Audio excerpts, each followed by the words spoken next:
Happy Friday, parish orphans and retrogrades. Timothy Gordon here discussing whether or not in the Catholic tradition there are 4 vocations or 2. It's an interesting question, and there's been a lot of mind meld, brainwash type stuff over the last 20, 30 years. I thought I would do a show on it. It's not actually a technicality. It's important for our day, and some of it has been influenced by Christian feminism, that circular square, which we need to reject from our midst. So 2 vocations or 4, we're going to get to the answer of that question in 1 second. I want to take a moment and tell all of you that what you really need to do for next week is go to timothyjgordon.com and enroll in either or both my church history class, which begins afresh, a new semester, on Thursday at 6 p.m., or the Rules for Retrogrades class, which is going to be really exciting. Go to timothyjgordon.com and click enroll. Rules for Retrogrades is a class on our 40 community organizing from the right wing rules. It's just going to be a fun 10-week course. It starts at 7 on Thursdays for about 10 weeks. And the longer running course, Church History, which we've run once and people just love it. They lapped it up. You learn everything about the proper context for church history.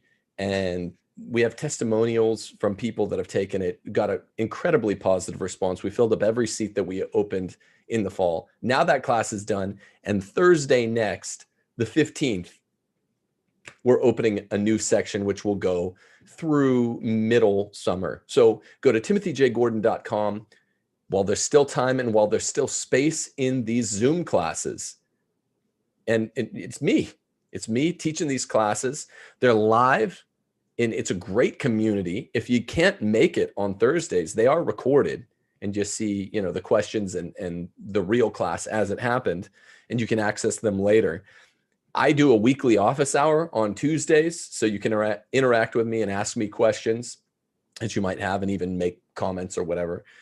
So 1 weekly office hour for any of the classes I take. That's good fellowship opportunity. Also, we have something called the Brick Wall Social Club. Great fellowship. I'm not there, but on my Zoom channel, retrogrades and parish orphans get together and socialize. They're even planning a meeting this summer. They call themselves the Brickheads. Great group of folks, young and middle-aged people who are just looking to have fellowship in this strange time. Go to timothyjgordon.com, enroll. Classes are, I believe, on sale right now. Mm-hmm. And 6 days until the new semester starts for church history, and then a quick little mini semester on Rules for Retrogrades, the book. Okay, so 2 vocations or 4. The story goes like this, my friends. And I've had this conversation a lot recently with people, which was why I decided to have a show on it. There are 2 sacramental vocations for a Roman Catholic. One is privileged, one is higher. But there are 2. There is the ordained life, becoming, a priest, going to the cloth, where you are a ministerial priest. And there is the married life, matrimony. Both of these are sacramental. That's the key thing about vocation in the primary sense, the way I'm discussing it. You can be a priest, which is, of the 7 sacraments, there's 1 fork in the road. Most people will get 6 of the 7 sacraments. You have to pick left or right, become a priest or become a married man, a household priest. Now, when we talk about what is the role of, religious or secular priests, what is a nun, I would throw in consecrated life, where you're living in community, maybe a brother or a nun. I would throw this in for all intents and purposes to the ordained life. So call it the ordained or consecrated life. And that's how we can call it one sort of sacramental vocation. Or another, if you're a man or a woman, you as the man, you go and become the household priest, the priest of the ecclesiola, the mini home. You are ministering to your family from the perspective of a non-ministerial priest. And household priests interact with with their actual parish priests in ways that are the best to raising wives and children in the faith. You get the sermons at Mass and at confession in the confessional. That's done by the leader of the flock. And then the rest of the prudential matters are left to the household priest, in the day and in the week. It works out best. Women, wives, I talk about this in the feminism book, they're not the household priests because they're not the head of the household. They're the heart of the household, much as nuns are not the head of the flock. They are the heart of the flock. And we really don't have enough nuns anymore. But a wife is to the household priest what a nun is to the ministerial priest. She helps to render plausible the sacramental teachings, the sacramental offerings of the priest. The mother helps to lend to the father's teachings. But those numbers from Pew Research are rather stark. If the father, the household priest, brings his family to church and raises them in the sacraments, the attrition rate, the amount of kids leaving the faith is incredibly low. Whether or not the mother goes along with it, if the priest is doing his duty, the attrition rate is very low. On the other hand, if it's just the mom trying to be the household priest, which even if she's a great faithful lady, she can't do this, the attrition rate goes sky high. Okay, so it's all about whether or not the priest, the household father, is doing his duty, raising the family in the faith. And it has to do with sex alone. As a man, men are the head of the household, women are the heart. So people aren't going to take plausibly, they're not going to receive plausibly the children. The teachings that church matters, it's really the point of our life, living in the sacraments. If the father, the head of the household, is like, go to church with your mom, I'm going to stay home and watch football. So there's a reason, there's a teleology. God created us with natures, a female nature or a male nature, depending on your sex. And you can't really blur the lines. This leaves a practical question. Well, what if, the wife's husband won't do his job? That's sort of between the lines. That's for another show. And that's a reality for a lot of people. I understand. But we're talking about the ideal. Particularly the pontificate of John Paul II emphasized, and I think this was a dangerous emphasis, that there are two non-sacramental vocations, two vocations that, he still wanted to count as primary vocations, matrimony or holy orders. And I think this muddied the waters, no small amount, right? John Paul II also wants to make into a kind of vocation, which is a call to one's salvation, a call to heaven, single life and consecrated life. Okay, let me tell you why this is a very dangerous, slippery slope to tread. One, because consecrated life, if you're living in community as a brother or some kind of nun, toss this in with you might not be an ordained priest, but this is the kind of community where we can lump it in with ordained life. This is valid. It's particularly John Paul II's teaching on the single life as a vocational calling. It's non-sacramental, right? It's not one of the sacraments. You're not becoming an ordained priest. You're not becoming a matrimonial householder or not a matrimonial mother and wife. So what is it to be single? Many people in our day, because of the feminism issue, where JP2 was a big softie and really, I think, led people in the wrong direction. He did some good in some other areas, but he had some major blind spots on ecumenism and on feminism. And what he taught about this so-called fourth primary vocation. We'll talk about secondary vocations in a second. I think that's also sort of misleading. But he taught there are four primary vocations, right? Married, ordained, consecrated, just roll that into ordained for our intents and purposes here. But a single vocation. Let's discuss that. The reason that this has led so many people into his idea of Christian feminism is the following. God calls us throughout our lives to a path that is in conformity with the way that he made our individual soul. right? So I'm gonna talk about young men first. If a young man is called with the charisms that are particular to being a parish priest or higher or a bishop or whatever, then he will continue to call you if you're listening, if you're attuned to the call throughout your teenage years and your young 20s. And the call will be affirmed. You're a leader, which is the trait of a household father. Well, all men are called to be leaders insofar as they're called to get married and lead their wife and kids to heaven. But if you're not, maybe for personal reasons, maybe you're more attuned to the head, or maybe you have a strength in celibacy and you're put together that way, then your leadership will be designed to lead not on the day-to-day interpersonal level of a household father, but a sort of week-to-week, slightly less personal, sacramental way, where you will give to all the household fathers and all their families the sacraments and sacramental advice and confession and Eucharist.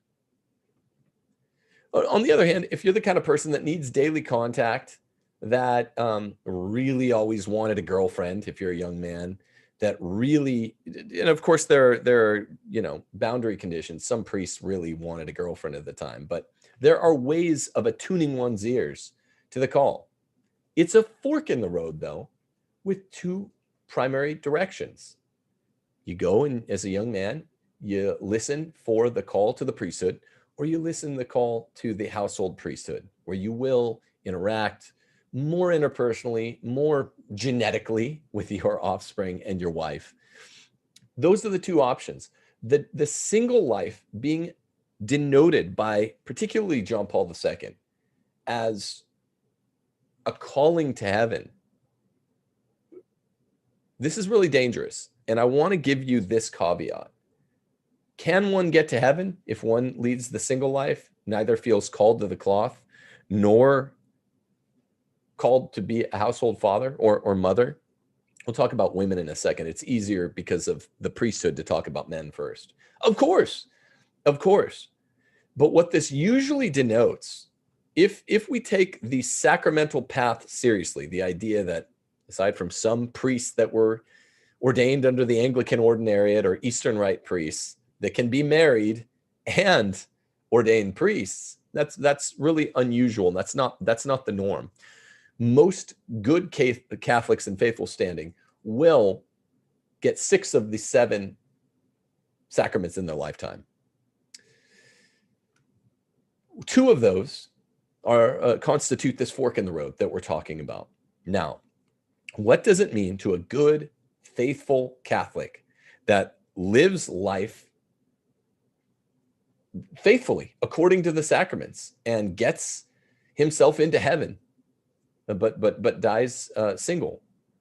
What this probably means is, because there's no sacrament that corresponds with the single life, what it probably means is that because we have free will, one had been called. Well, I think I would say deductively, it must inferentially certainly mean is that one was still called, all men or women are called either to the priesthood or the convent on one hand, or some sort of religious community, throw that in with, or the third, vocation, primary vocation, throw that in with the first one, ordination. They're called either that way, or they're called to be a household father, the household priest, or a household mother, which is like a nun of the household, still serving the man, still serving the priest, still being obedient and submissive there, but a leader in the sense of a lieutenant. All men or women are called with one of these sacramental headings: matrimony or ordination or consecration. Okay? If you're a holy person, a good Catholic that is single at 50 years old and is never married, not widowed, whatever, just never married, yes, of course you can get to heaven. But what I would suggest strongly, inferentially, is that you had been called by God at some earlier point in your life when you're making this decision. This is why college is so dangerous. In the teens and early 20s, you were being called to one of the 2 vocations, and didn't hear the call for whatever reason. Sometimes a health crisis could prevent you from hearing the call at the time. I would say, if I had to guess, and I'm not a sociologist, I would say probably you didn't hear the call because maybe you weren't listening hard enough. I don't know. I'm just taking a guess here. I'm just reasoning from what I've seen. And it's not, the beautiful part is it's not too late, even if you're 50 and single, even if you're 60 and single, you know, where people start feeling like it's too late. 50-year-olds sometimes meet each other, but it's getting late if you've never been married and you strongly feel you don't want to become a priest or a nun. You can still get into heaven.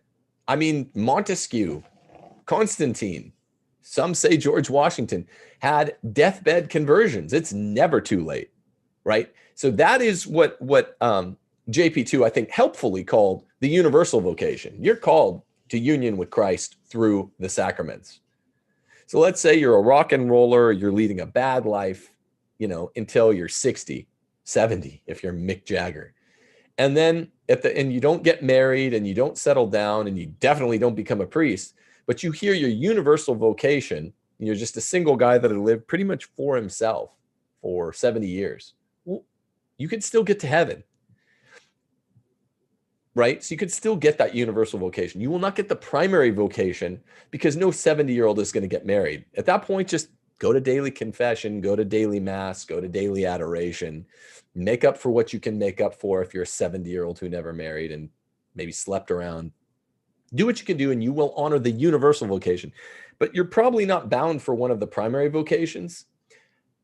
That does not mean that there is this fourth primary vocation that I think JP2 fabricated out of whole cloth, the single vocation. You were not called to be single if you're Mick Jagger or whatever. Mick Jagger, I think, married. But if you're Mick Jagger-like and you didn't ever marry and you're just doing the sex, drugs, and rock and roll until you're 70, and then you have the universal call, you hear the universal call, you heed the universal call to become a Christian, beautiful, amazing. You can still get to heaven. But likely, I'd say even inferentially, God had called you during that time when you didn't want to hear it, like young St. Augustine. He had called you either to the priesthood or consecrated community or something like that, or matrimony. And you just blotted it out to the point where, because of the dictates of free will and the ramifications of free will, it got too late. So the beautiful thing is that when we talk about universal vocation, we're all called to unification with Jesus and his Father and the Holy Spirit in heaven through the sacraments. We're all called to that. Beautiful. And you can do that on your deathbed if you're 99. Who knows? Maybe even Hans Kuhn found that late in life on his deathbed. The unfaithful Catholic prelate. But that's between you and God. When we talk about the primary vocations, we're talking about the sacramental vocations, and it is a twofold path, through matrimony or through the cloth. Okay? And I would suggest that all of these deathbed conversions, people who led a bad life apart from the two sacramental vocations, they had been called to one of the two. They wound up de facto, because they didn't hear their call to one of the two,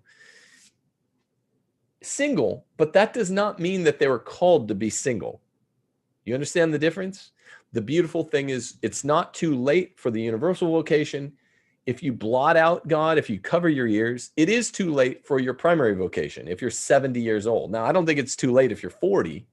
You can find, particularly in 2021, I believe you can find, if you're a 40-year-old person that had covered your ears and not heard the call to, let's say, marriage, there are probably other people out there, because of what was going on in the 70s, 80s, and 90s, that did the same thing, that converted just as you did. And now I don't think 40 is too late. 40 is the new 20. Maybe even 50 is not too late. But 70, I'm comfortable saying it's too late for your primary vocation. You are probably called to the primary vocation of matrimony, or who knows, maybe even the priesthood, and you just didn't want to hear it.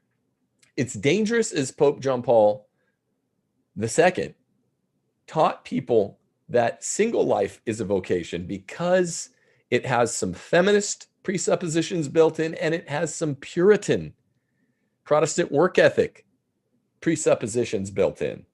JP2 started talking about a secondary vocation, which is part of your, for all the vocations aside from allegedly the single life vocation, which I don't even think is a real primary vocation. The secondary vocation is just your job and it subserves the primary one. But here's the thing. When I used to teach theology to high school kids, nice moms of the students a lot of times would say, oh, this is such a beautiful vocation. You're so good at working at really delivering the hardcore faith, the thorny faith to young minds, young Catholic minds. And I'd say, well, thank you. But what I meant to say, I didn't want to pick nits, but what I really meant to say was, well, no, my vocation lies in doing everything I can, short of the failures of free will on the part of my wife and kids, to get my wife and kids to heaven. I'm the household priest. And to earn a buck, because that is part of being a householder. You're the one that has to work, not your wife. Part of that, I have to earn bread any moral way. God doesn't care what we do for a job. The Puritans, Max Weber recounts this in The Spirit of Capitalism, Protestant Spirit of Capitalism. Puritans, because they lacked the daily grace of the sacraments, right? Quotidian bread, or quotidian Eucharist, which is not bread, and quotidian confession. They got rid of all that. They jettisoned it. So where do they say their daily grace comes from? Well, according to them, work through labor. This is where the spirit, the kind of Anglo-American spirit of capitalism sprang. This is the fountain whence it sprang, is coming up with a psychological cover for not having sacraments. And they were obsessed with labor. This seems to be cross-fertilizing some of what JP2 popularized as the secondary vocation. What do you do? God doesn't care. He only cares in a secondary way, whether I'm a lawyer or a landman or a Catholic school teacher. What he cares about is my primary vocation to my wife and kids. Now, when I was a lawyer working 50 to 60 hours a week, it was very hard to get home from work, which is really the least important part of what I do. You got to check the box. A man has to earn bread somehow. But it was very hard to get home and to have enough energy. A lot of times I was getting home after dark for the 1 year I was working in a law office after law school. And to have the pep to play and pray and to make palatable the love and natural religious drive that my kids have that needs to be cultivated. Rosary, pray before meals, pray, talk about Jesus in a way that's palatable, doesn't seem like a televangelist. I wasn't doing that well. So that is why I went back. One of the many reasons I went back to teaching Catholic high school. And that did feel much more palatable for my vocation. I was studying theology during the day and I was teaching it during the day to high school kids. This made it easier to teach it to grade school kids. It's beautiful, but that doesn't mean that that was my vocation. My vocation is any old way that you can do it. Bringing it to the wife and kids is what I was called to do. And the only real alternative to that is to be a priest. The Protestants, particularly Puritan Protestants, started laboring under the delusion that we don't have sacraments. Let's say labor is where we get our sense of calling, our sense of grace, our grace and our sense of calling. And it's just nonsense. It's nonsense. According to Max Weber and according to others that have studied this, even if he wasn't a Catholic, he knows it's kind of just a surrogate, a cover-up. Now, and JP2 seems to buy this by saying, well, the single life, your vocation is whatever you do. Are you a speech pathologist? Are you a teacher? Are you a nurse? You hear a lot of this kind of secular discourse, even in the beer bug craze, right? You hear like, oh, these are heroes. I mean, you're not a hero. Your job is what you choose to do because for whatever multitude of reasons, you find this is the most palatable way to earn a buck. Some look more like heroic positions and some are. Being a cop or being a nurse, but we shouldn't call you a hero. This is just the way you've chosen to earn a dollar. I'm not running it down. I'm just saying that dollar you earn, if you're a man, that is how you check off the least important but still important thing that cross-fertilizes your vocation as a father. It's still important. You can't not do it. You don't get to not work if you're a household father to stay home and teach the gospel to your kids. That's not appropriate. You do that when you get home. Okay. Now, JP2's assumptions, I think, were also cross-pollinated by his idea of a new Christian feminism, right? And it infected the minds of many young people, particularly women, to say that, well, the single life is a vocation, because particularly after 1970, when more and more women were going to the workplace, if young women go to 4 years of undergrad and then 3 years of law school, right? They're in tunnel vision mode. They are literally in tunnel vision mode.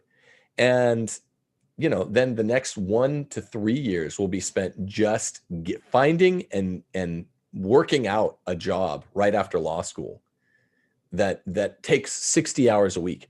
That is 10 years, a full decade in the fertile period, the most fertile period of a young woman's life. My law school had slightly more females at it than males, like 55-45. That is 10 years if you include the undergrad period, the law school period itself, and then first years at a job when you're basically on call 80 hours a week. So, 60 to 80 hours a week. Some people eat all 3 meals there at the firm, and they are expected to eat all 3 meals, and the firm provides the meals, and they just go home to sleep. It's creepy. Okay. So when one, in one's fertile years between 18 and 28, if a young woman, I'm just picking law school because I know it, her egg count is dropping between those years rapidly. She is developing, more important than that, even habits, which are shaping the kind of adult she will be. 10 years of habits are hard to unbreak. She's not prepared to, that is not the same skill set. It's not the same set of habits that cultivate changing diapers, helping kids when they're puking around a household, helping a husband, even if you don't have kids, being there to beautify a home, garden, clean, cook, sew around a household, even before one has kids. If one just has a husband, it's a vastly different life. And so it's dangerous, not only on the Puritan kind of workaholic grounds that JP2 christened the single vocation in scare quotes, but also on the Christian feminist ground. It's really, really dangerous. If one spends years 18 to 28 of their life culling and curating those habits, it's almost a self-fulfilling prophecy that a good chunk of those females, young women, are going to later, if you poll them, say, for whatever reason, they won't know. Well, yeah, it's a self-fulfilling prophecy. You spent 10 years preparing not to be a wife. That they will later say, I guess I just was not meant to be a wife. Well, no, you set the conditions for not being a wife. You understand the difference? So there's a vast difference between what I'm saying now and the idea that single people 100% can get into heaven. That's the universal vocation. But you were called, if you're 70 and still single or 60 and still single, you're probably called either to the cloth or, in the majority of cases, to be a husband or a wife. And you, for whatever reason in your youth, maybe you were sick, maybe you had a family crisis and you had to take care of a parent, or more commonly, maybe you just didn't want to hear the call at that time. Maybe a young woman after 1970 was really buying into the brainwash that she ought to go to college and make something of yourself. Mary, the Virgin Mother, she was nothing. That's the subtext. She was nothing. She didn't make anything of herself. Well, if you don't make anything of yourself on secular reasoning, you're nothing, right? Go make something of yourself. Be a lawyer or a doctor, lean in, all of these feminist tropes. Well, JP2 really fed into both the dangerous Puritan assumptions and the dangerous feminist assumptions when he christened the so-called single life vocation. That's not a real vocation. It's a de facto. It's something that arises oftentimes because one was buying that it's a vocation in the first place and wasn't tending to their real vocation. One of two things. Okay, I will take questions at this point if you have any, because lots of people, this always is a little controversial, and I'm not trying to be controversial for its own sake. People are like straight mad.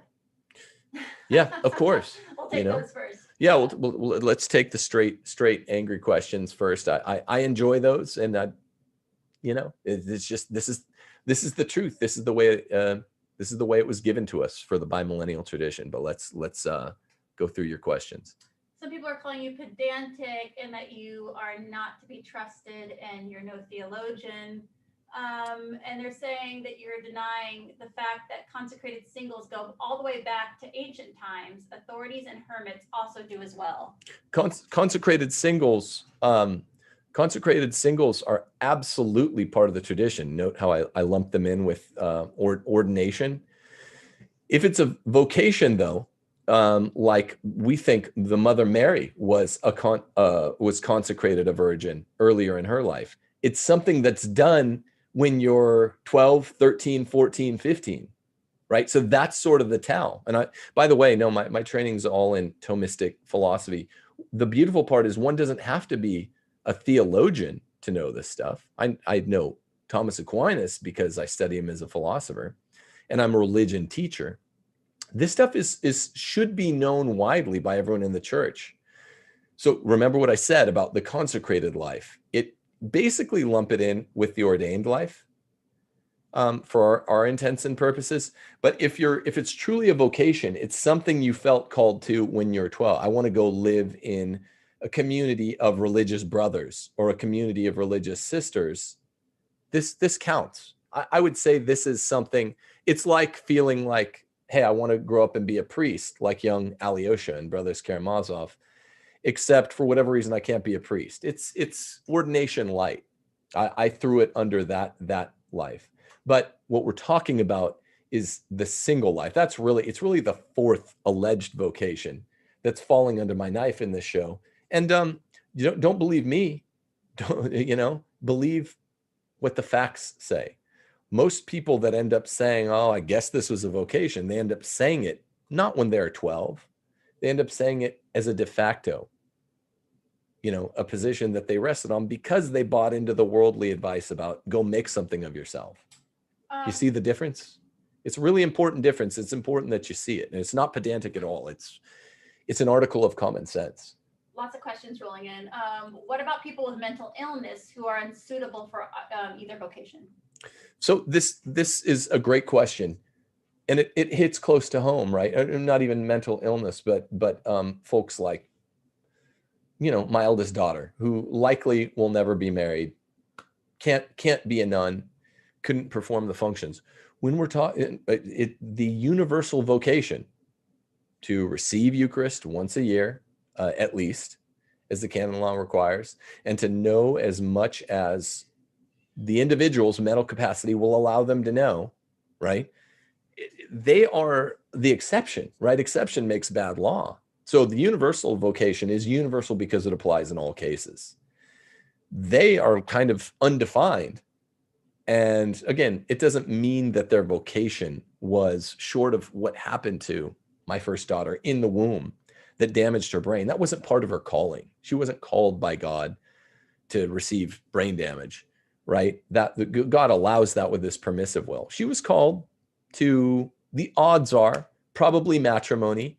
And then something happened where there's a de facto, where ex post we'll say, well, seeing the way things are turning out, my Abby will probably end up single, but still called to the universal vocation. There are no exceptions for the universal vocation. And she has an easier path. We say she's the household saint.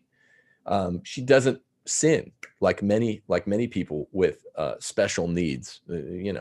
I don't like using the lefty terms, but neurological needs that are extra to other people, neurological slowness. Did you see the difference? Is it an ex ante call? God calls us from the time we're young if it's a true vocation, versus an ex post characterization. Well, given, ex post means after. Given what happened to Abby in the womb, she will wind up being single without being a nun. And she's still called to the universal vocation. But these are, exception makes bad law, and that's not how we proceed. Probably the same line of questioning, but the single life would be a valid vocation for a homosexual, correct? I wouldn't say it's a vocation. This gets into is it nature or nurture with the homosexual people. And I don't want to deal with that question. And I'm not, largely because I don't know exactly what it is. Aristotle says it actually could be nature or nurture. Probably, you know, in most cases, abuse that causes that, but I don't know for sure. All that matters is, yeah, the vocation, assuming it's the majority case of abuse, same thing I just said about Abby. God's plan for Abby, though he allowed her to suffer brain damage in utero, he did not want that for her. He allows, through it with his permissive will, not his wise will, privation to happen. So once, you know, I mean, just look at what Milo was saying to me when I interviewed him recently. Once it becomes apparent that there's disorder, right? A disordered orientation because of something that's happened in history, then yes, the most important thing is just get to heaven. That's the universal vocation. But no, originally, without the disordered thing happening, a knock in the head or psychic abuse or trauma, which often leads to that orientation, without that being there, that person was probably being called by God to one of the two sacramental vocations. Same thing I said earlier. And yes, it is possible through free will or free bad accident, like getting hit in the head and having brain damage. I said earlier, not all of these cases of not hearing the call are the fault of the one who doesn't hear the call. Through history, one can miss out on the primary vocation, but still always get the universal vocation. See how the system works out this way? It doesn't work out when we try to make the single life a primary vocation. Okay. On Twitter, some of our buddies are commenting on your video link, and Ryan Grant is saying, really, there's only one vocation. Do you want to address that? Yeah, that's just wrong. That's just wrong. Vocation is a sacramental issue. So one is called to, this is a big talking point where a lot of traditionalists will attempt to ignore the idea that we are forced to tread a sacramental road. One is called to the sacraments. In other words, he's trying to out and not Ryan in particular, but certain thorny trads will try to say, oh, you said there's two, which is half of the vocations of the four that these sort of newer churchmen say, well, I'm going to half your half. Originally the church only considered the priesthood, the vocation, the call to the priesthood. There are more instances of the church talking about the priesthood as a vocation, but there are, as I'm a church history teacher, there are instances of even the first millennium's church talking about being called, and it makes sense because it's sacramental, being called to matrimony in a sacramental sense. So no, that's wrong on the analysis that 2,000 years of church history bestows, which is that calling from God to the heart of the individual has everything to do with, is it one of the two vocations that we choose in the fork in the road? It gets pedantic after that, but I'm making the heart of this argument. You can use vocation in any sense you want. You could use the vocative sense in Latin and use a different word because it's vocative. But what we're talking about is the sacraments. The vocation involves one of the sacraments. Catholic Dad Eric Salmon says on your link on Twitter, when I was editing a Catholic high school textbook and this issue was addressed, I was told by the USCCB that there were three vocations: priesthood, religious life, and matrimony. Yeah, so I mean, this is why I buy that kind of subpart of priesthood, or maybe you'd roll in, consecrated. What I did is I have it on my little whiteboard here. I said ordained or consecrated. So that one makes sense because that still follows the sacramental path where when one is becoming a 12, 13, 14-year-old and they're like, what do I want to make of my life? Not even in the modernist secular humanist sense, where they're just like, what are my charisms? When you're in middle school, you start getting familiar with yourself. You become so self-conscious and you say, what do I have? What's my part to play in the powerful play? God's powerful play. there is a reasonable conception that from an ex ante point of view, not an ex post point of view where you just assign a label later, but a pre point of view, you say, I want to do like a priest, but I want to be a brother. I want to live in religious community. It's basically the same road for all the functional reasons that you would say a priest is the higher calling. And I'm not quibbling one bit with Ryan Grant as to the articulation of the fact that the priesthood ordination is the higher calling than matrimony, which is why they take extra vows. It's just an arithmetic issue. They take vows of celibacy we don't take. As married people, we get to engage in the carnal pleasure. So it's the higher calling, but it's not the only one. Yeah, so I agree with you, Eric, what you're saying. It's an interesting issue. The main one I'm really taking after here is the idea that, forget whether the third one is part of the second part of the first one or not. We're really taking after this dangerous notion that John Paul II popularized, that the fourth single vocation is a vocation it's puritanical and it's feminist. And God does not care what your job is as a man, as a married man. All he cares about, it's not holier to go earn $200,000 a year than earning $50,000 a year. It just will afford more creature comforts. And it's not really holier to, teach other people's kids religion if you're not teaching your own kids religion. That's your vocation. It's nice that you like to teach other people's kids religion, which is what I did for many years. And it's cool and it's good and it's well suited to my temperament. That doesn't make it my vocation, right? So that's the puritanical part, to make your job a vocation, because they didn't have the sacraments. The feminist part is telling young women, go make something of yourself. The ultimate exemplar for women was Mary, who was a teen mother, who always pointed people at her son, who always said, do what he says, who always deferred to her husband, or in her case, her son, because he's God. She never spoke. She was the queen of angels, queen of heaven. And she wasn't going out there bringing the gospel. She wasn't doing any of that. She's the model, the exemplar for young women. Raise a good support a goodly husband and raise a goodly son or daughter. It's a handmaiden. That's the way for the matrimonial vocation for women. God, in the Bible, it says that man is the glory of God and woman is the glory of man. In this sense, glory means handmaid or helper of. It's very clear. Thomas Aquinas's commentary on Paul's letters, very clear. Man is the head, woman's the heart.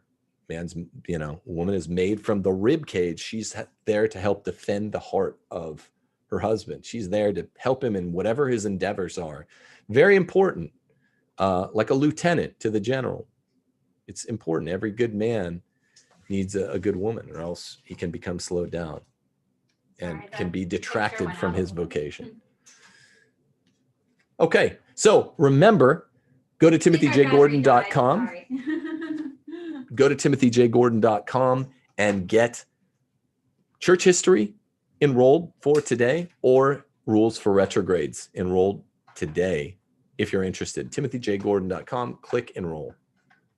God bless you all. Have a lovely weekend and a holy Friday. Remember not to eat meat. Just because Lent's over, we're still bound not to eat meat in the ordinary case. Peace.